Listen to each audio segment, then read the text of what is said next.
Welcome to the Macdownunder Podcast for all Australian Apple computer enthusiasts and collectors. Hi, and welcome to the Macdownunder Podcast. This is episode 44, and thanks for all the likes and comments on our networking series. I hope those that joined it enjoyed it, and thank you for joining me again today. So, as you can see behind me, I've reorganised my studio, and I'm hoping that I'll do a few more recordings in front of the real backdrop rather than a superimposed image, but sometimes that's just easier, so please forgive me. So today what I thought I'd do in honour of the reorganised studio is do a run through of what I've got on show here and why I came to put it here. We'll also cover our collecting news, coming events and some for sale items that I found in the past little while. Now, before I forget, just a heads up, I'm really busy for the next week, maybe two, so no recording next week. So episode 45 will be in a few weeks, but don't worry, if you like and subscribe, you won't miss out, and I'll try to post something on the Facebook page to let you know about that. So, on to today's episode. So, in reorganising the display here in my family room at home, I wanted to keep those things that I really connected with, like the Lisa and the Macintosh TV. But I also wanted to add in those things that, well, firstly would fit in the IKEA cube. They're not very forgiving, but also things that were special to me or marked particular moments in time. Now, special to me, for example, the Newton. I used various of these Newtons through the 90s and early 2000s. So I really wanted to have those, and conveniently they're small and fit on the IKEA cubes. So that's what I've done. All right, so without any further ado, let's get into it. Let's have a look at what I've got on display. So let's start first in the top corner and the Apple II corner. So I really wanted to have an original Apple II, and I've got that one here, and you'll notice it's got the raised power button. It's got the original Apple II logo. It's got vents, so it's not the very first series. In fact, I think it's a Rev 4 motherboard. So there's so many motherboards, a couple of different cases, different keyboards. It's difficult to keep track. We might do an episode on that. Nevertheless, that's my original Apple II for the collection. It's not the first one I owned. That's a Euro Plus, and I might do a whole episode on my favourite first computer, but that's another day. So I've got the original Apple II representing the first really successful commercial product that Apple put out. Next to it, I've got an Apple IIe, and lots of Apple IIes, not particularly important to me. I used a IIe in my first part-time job, programming for a local hospital. But this one is special from a collecting point of view because this one has got a platinum case, although it has yellowed a little bit. It's sort of difficult to tell the difference. But this is in the platinum case, but you'll notice something different about the keyboard. Most of the platinum models, particularly in Australia, have the extended keyboard with the keypad attached. This one is the European model, which came in the standard Apple IIe design, just in platinum with a platinum keyboard. And if you have a look at the nameplate's in platinum as well, rather than the darker brown that the early Apple IIs came with. And it's also matched with a platinum monitor. Now, I'd really like to put a Duo disc up there, but of course, Apple never released the Duo disc in platinum, just the 5.25 inch drives. So they don't really fit under there very well, so I haven't done that today. So there's the first of my Apple IIs. When I came to redesigning the area, I thought I had to have a 2C. I wrote my honours thesis on a 2C. It may well have been this one, I can't remember. I've got a few of them now. And in order to fit it into the cube space and to make it look attractive, I've got the LCD panel, which of course is very collectible. And in fact, that system works because I've had that on display last year. Next up, another computer that really is dear to my heart, the Apple II GS. Now this Apple II GS is the WOS limited edition, so I made sure that when I was expanding my collection just from the 2 GS that I used when I was younger, to have a was edition version. I'm pretty sure it's in its original configuration, so a Rev 0 motherboard, which makes it pretty useless for most things, but nevertheless, I've got others. This one's the original was, and I couldn't fit the monitor, and disk drives aren't terribly interesting from that era, but what was interesting was the Bose speakers that I think were co-branded originally. We've talked about the speakers in a previous episode, but they're the platinum or white Bose speakers with the Apple coloured logo. Now there's an Apple logo version as well, but that's very expensive. This is the one with the Apple colours after the lawyers got involved. So there's my Apple II corner. And each of those machines are really important to me in various ways. Next up, we've got the Apple III. Now, I never used an Apple III for work or anything other than collecting purposes and general interest. But nevertheless, I've got a few Apple IIIs, and I chose this one for the display because it's an Apple III Plus. Now, in Australia, they're pretty rare. So obviously it's got the 3 Plus logo, but what you'll notice about this, if you're used to the Apple IIIs, they normally had a dark brown keyboard, very similar to the Apple II. But this one, the 3 Plus, came with the beige keyboard, reminiscent of the Apple IIe. It's also a different configuration. So such a rare commodity here in Australia. This one came from the US. I imported it. That really I needed to have it on display because it's a really important piece in my collection. Matched with the Disk 3 drives, not the Disk 2 for the Apple III, the actual Disk 3 drives when they eventually came out. The profile hard drive, and you can see they all match in sort of the profile and design, and the Apple III monitor, or the Monitor 3. Now you'll notice this one has the beige front panel rather than the dark brown panel, and this one matches the keys. So there was a matching Monitor 3 for the 3 Plus. And right up at the very top, you can probably only just see it, is the silent type printer. So it plugs straight into the back of the Apple III and allows you to print. The Apple III was designed to actually work with this particular printer, as was the Apple II, but particularly part of the 1980s Apple III feel. So it's up there as well. The Tower of Three. Okay, moving on. I've talked about my Lisa before. I've got several Lisas actually, but this is the only Lisa one that I've got. Gee, how many do you need? So next up was my Lisa. Of course, it had to be in the house. It had to be in my on-show display because it's such a significant machine, at least to me, in Apple's history. The introduction of the GUI, the famous Twiggy drives, the Apple mouse, the original Lisa mouse, and of course the keyboard. So the original Lisa, again, we've done a whole discussion about this particular model, this particular computer in a very early episode. I'll put the links down there in the description. All right, next up we have the original Macintosh. Now this is the original Macintosh called Macintosh. Doesn't have 128K written on it anywhere, it's just Macintosh.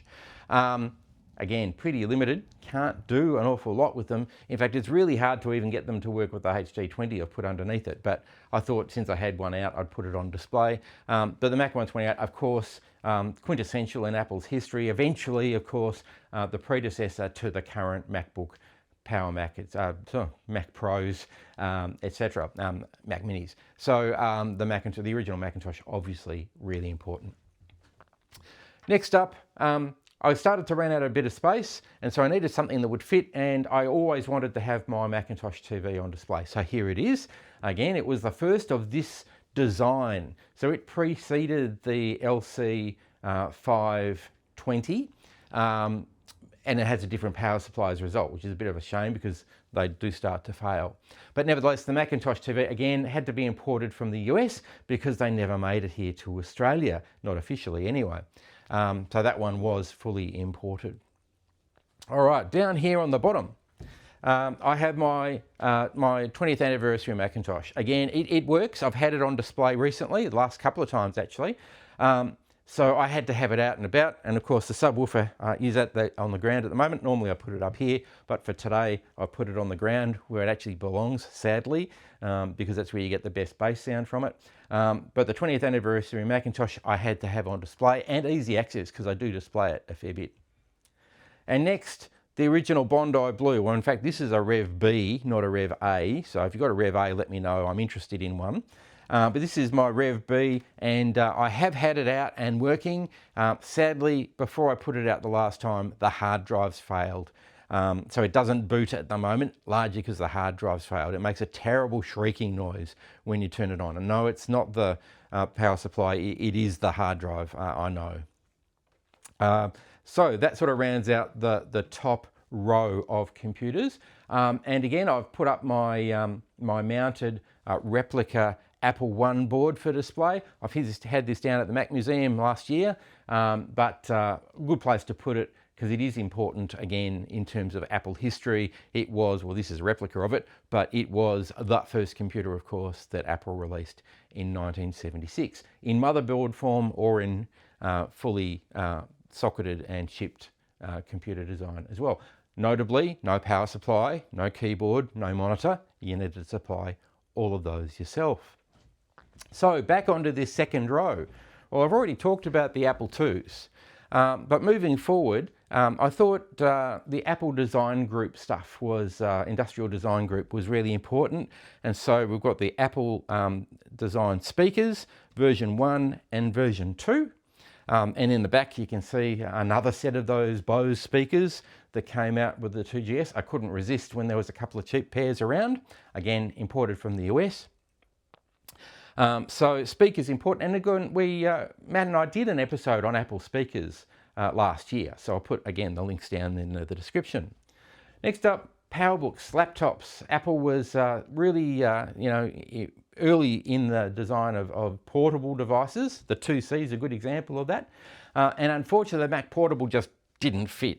So I had to go with the PowerBooks. So this is a PowerBook 100. Now, it's just a part of my collection. I didn't use a PowerBook at all until the Intel series came out.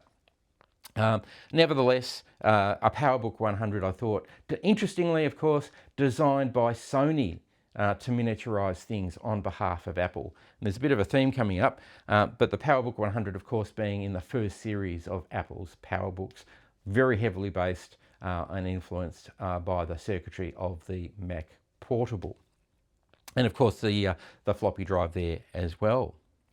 All right, next up, I thought I needed another PowerBook, and pretty much this was the quintessential Power PC, not the G3, and also quite rare in Australia. So this one is the PowerBook 2400 from Japan. And the link to the PowerBook 100, well, it wasn't actually designed by Apple either. It was designed by IBM. Go figure. And that unique disk drive that worked with the PowerBook 2400 didn't actually work with any other PowerBook, just this one. So again, important to me because it's from Japan, it's a one of a kind, not released here in Australia, and so I thought it was interesting to put on. Then I've got some of the books that are around in the house.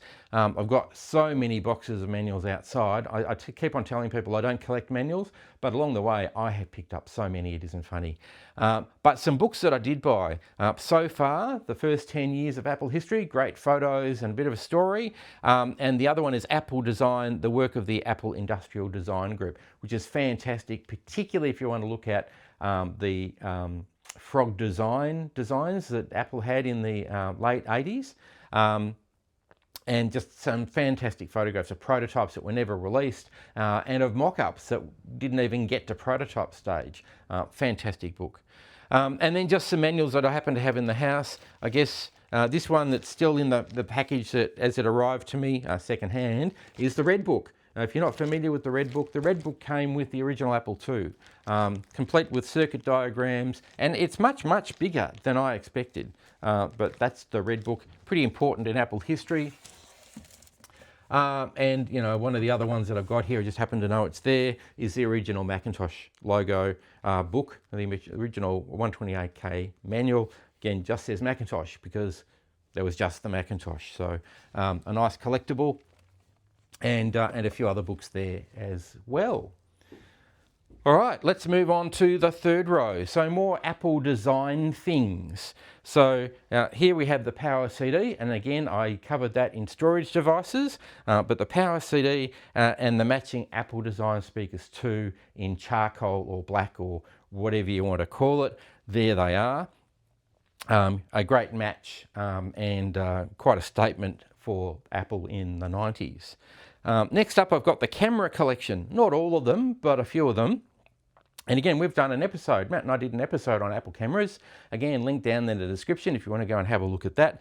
But here I've got a QuickTake 100. In the case at the back, I've got a QuickTime 150, but it looks the same. I've got the QuickTake 200, which was the last version of the camera that Apple made. And then I've got this interesting beastie, which is the Apple QuickTime conferencing camera. That's where the QuickTime bit came from. The Apple QuickTime conferencing camera that not many people know about. And of course at the back, the baby of the family, I keep on thinking granddaddy because it is old now, is the iSight, the Firewire camera that Apple brought out for teleconferencing, the Firewire camera. So looks a bit out of place with the rest of them because they're all from the late 80s and 90s, whereas the Firewire iSight camera is so new, comparatively speaking. All right, moving on, the Newton collection. I really like Newtons. I used a Newton from 1996 through to the mid-2000s, probably even later than that. And I just love the design. I love the concept. And of course it was an Apple product, so why not? So in the first cube, we've got the Newton prototype, the DVT that I've got. We've got the original message pad, the message pad 100, which looks identical, and one of the PCM CIA cards, the getting started card, seemed appropriate for the early Newtons. Moving on to the next one, we've got the next series of Newtons. Of course, they upgraded. We talked about this in networking. They upgraded the infrared to be a bit faster in this model. But we've got the Message Pad 110, which I used for a very long time. That was my original Newton. The 120, again, I've got the DVT model in the clear case, which I think is a 120 as well, and the Newton 130, which Message Pad 130, which I actually did use for a while, and you can tell because it's got some of my customizations in it. So the gold stylus, for example, was something that I used a lot, so it's still with it. Moving on, we're up to the last version of the Newton now, the Message Pad 2000 and 2100. And I did use the 2100 for a couple of years as well. We've got the keyboard at the back there. We've got the modem. Then we've got some of the memory PCM CIA cards and the necessary dongle that you needed, the universal dongle, which in fact only did serial. There are lots of third-party products. But again, we've done a whole episode on the Newton. So again, links down in the description on that one. All right, and last up, but certainly not least in the Newton category, is the eMate 300 in the translucent green. Again, we covered this in the Newton episode. Such a popular machine in schools. But when Steve returned in the 90s, got cancelled because he wanted to focus on smaller, thinner product lines. But it was so popular and deals were being done everywhere to put them into schools, and then it got cancelled. What a shame. All right, next up, we have the Compact Macs. And as you can see, they don't quite fit in the cubes. I was told they did, so this was my idea for the design until I came to build it and it didn't quite fit. But they are safe. So first up, just to show the beige colour, I've got a Mac 512, so really the useful Mac, because the 512, of course, for those in the know, is actually what Steve Jobs was using when he introduced the Mac in 1984. He wasn't using the 128K, he was actually using a 512K version because it was the only one that could run the software that he wanted to run. All right, now I don't know if you can tell the difference, but right next to it, well, you should be able to tell, right next to it, I've got the Platinum 512. And a lot of people say it doesn't exist. Well, I've got one, and a few people have got them. So there you go. But there is a marked difference in colour, and you know, the fact that it's lighter, and yeah, this one hasn't really yellowed terribly much. But also, if you look at the front panel, clearly there is a difference when they moved to the platinum plastic, because we've gone from the square Apple logo to the embedded Apple logo, but no writing, and it's clearly a Mac 512 on the back. So Mac 512, Platinum 512, pretty rare, that's why it's here. And then good friend of the show from WA, thank you, D, you know who you are. The Macintosh ED, which is actually a 512, but the education edition. And I believe he originally imported it from Europe, because we know. Great rare machine for Australia. And then the Macintosh Plus ED, again, my friend from Perth imported this for himself, and then when he was selling some of his collection, I was lucky enough to pick it up. You might remember I did a road trip to go and visit him to pick it up. So these two machines, brilliant, but not available in Australia, hence very display worthy. Next up, we've got a Macintosh Plus. Now, it's a standard Macintosh Plus. It's an Australian one. I bought it here some time ago, but you'll notice it's in the platinum. So all these four are platinum, and the outside ones are beige, and hopefully you can see the color difference. So the 512 and, of course, the Mac Plus was actually originally released in beige. So there's the beige Mac Plus, and there's the platinum Mac Plus. So you can see the difference there, and hopefully you can see the difference here with the 512s as well. All right, moving on to the bottom row, finally, they say. My Mac SE edition. Now, Matt and I did a huge episode on the Mac SE because we both love the SE so much. And I put out some of the notables. Of course, there's lots missing that I haven't put on display and I haven't talked about. But here we go. So first up, we have the Mac SE dual floppy. So 1 mega RAM, two 800 kilobyte floppies. That's the original Mac SE. And there were a whole lot of other Mac SEs released in Australia, but that one absolutely was there. And I've got so many of those in my collection where people bought them and upgraded the second floppy drive to a hard drive. I've got so many of those. I'm sure you do too if you collect them. All right, next up is another one of these European models. So this one's a Mac 120. And you can get Mac 120s in Australia, but they don't have the model number on the front. This one does. Again, I imported this one from Europe last year, in fact. Next up, we have the Macintosh SE. Oh, what have I done wrong here? I've got them back to front. So that was the 140 I was actually talking about. So the 140, now we've got the 120. I need to swap those. Next up, we've got the Mac SE FDHD for floppy disk high density. Again, released in Australia, plenty of them, some of them around. They're a bit rarer, but I've got one here. Next up, the Mac SE SuperDrive. Again, the only real difference is the nameplate. Otherwise, it's identical. Of course, the FDHD and the SuperDrive are the 1.4 megabyte floppies. And then to round out the SE collection, I've got the Mac SE30. So this one's got the 68030, hence the 30 processor. So significantly faster. In fact, server grade, a lot of people use these as home servers or even business servers because they were so powerful in their day.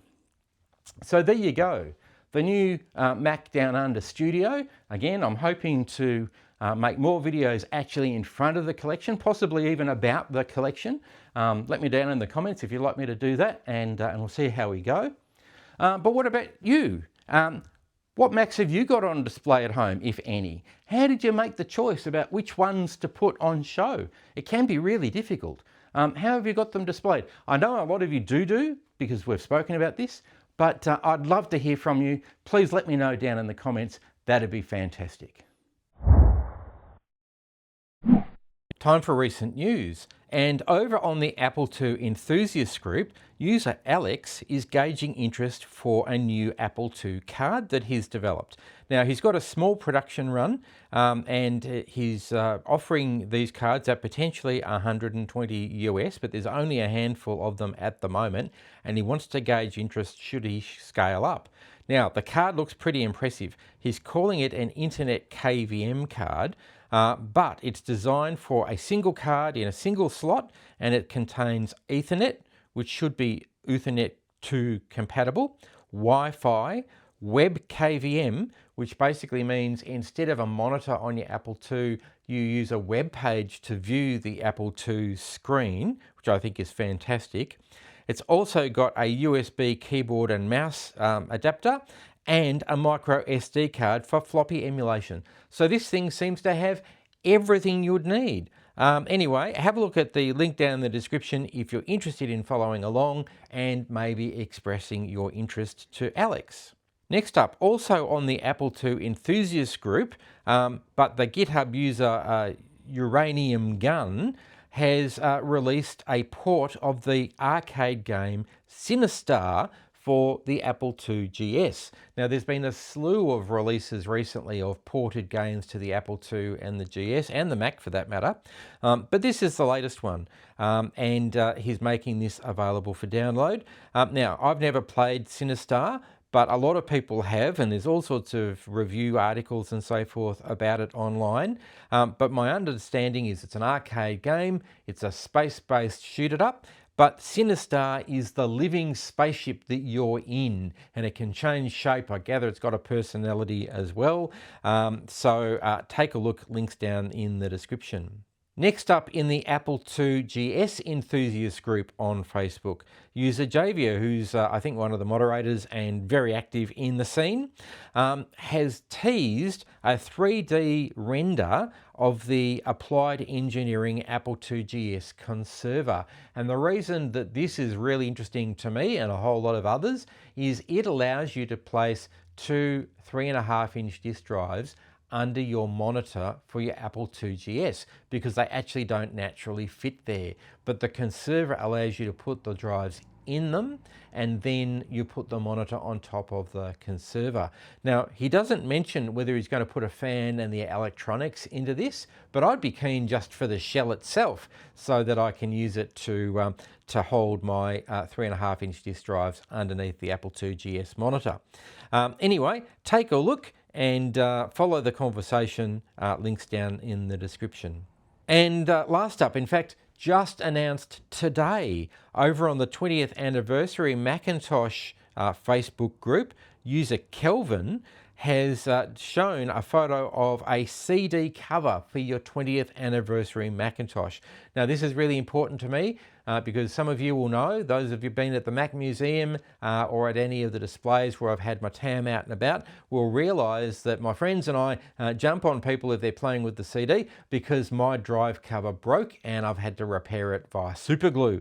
So replacing it with a repaired and upgraded version sounds like a great idea. Anyway, Kelvin's gauging interest, so jump on at the 20th anniversary Macintosh group on Facebook if you're interested and vote if you want him to continue the project. I'm certainly very keen. Next up, coming events, and WasFest held their last meeting just last weekend. So their next one isn't until the 25th of July now. Links down in the description. Retro Gaming Bendigo have their next meeting on Saturday the 13th of June, 12 o'clock for a 12:30 start, so a bit different to usual, at the Huntley Memorial Hall, linked down in the description. The Mac Museum, Matt is holding his next open day on the 13th of June from 10 a.m. until 2 p.m. down in Somerville, Victoria. And I reported last week that he's saying that he's restored an original Mac 128K. He's got an LC2 that'll be running an Apple IIe card, the best of both worlds. He's trying to get some Mac Classics up and running and networking them all, I'm presuming on Apple Talk, which would be great. He did earlier mention that he wanted to get a laser writer working as well, but he's just posted during the week that he hasn't been able to get any of his laser writers, and he's got quite a few up and running, so he's parking that project for the moment. And he's also teased that there's something else special. Don't know what that is, but stay tuned to the Mac Museum website, links down in the description.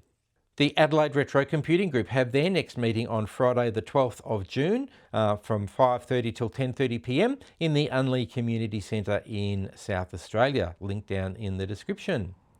Technology Markets, they have their next market on the 7th of June at the Darebin Sports Centre in Reservoir, and it's apparently going to have a vintage collection market as well. I haven't seen any of the details for that yet. I'm hoping to get there, but I am actually pretty busy for the next couple of weeks, but I'll try my best. And then the following week on the 14th of June, there's a tech market at the Springers Leisure Centre in Keysborough. No mention of a vintage collection there as yet. Now, if you have a retro computing event, particularly an Apple-related one here in Australia, please reach out and let me know, and I'd be happy to include it in our list. On to this week's for sale finds, and this week I've looked for anything that could caught my eye and seems relatively cheap by recent standards. So first up, we have an Apple iPad keyboard dock in original box for only $5. Mine was more expensive than that, 90 paid 15, so only $5 in Perth, WA, link in the description. Next up, we have an iMac 24-inch Intel Core 2 Duo. Now this is 20 years old. I know it's an Intel, but it's 20 years old, so come on, I think it's now becoming collectible. So this is in the white shell and only $20 in Adelaide. Next up, also in Adelaide, is a G5 iMac with iSight. So this is the last of the G5 iMacs. Only $50 in WA, and it's working, so what a bargain. Next up, we have a whole series of auctions from what appears to be a deceased estate. The one I've listed here is a Mac Plus for $99.99 at auction at the moment, with a couple of days to go. But there's a whole range of other Macs, early Macs too. So have a look at the seller's link and have a look at the rest of the auctions there too.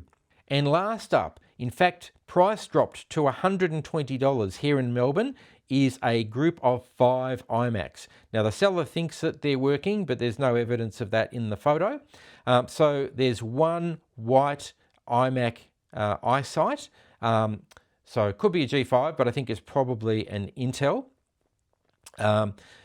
There's 3 20-inch aluminium iMacs, so they're Intel for sure. And there's one that's slightly different. I think it's a 21-inch aluminium iMac from what I can tell.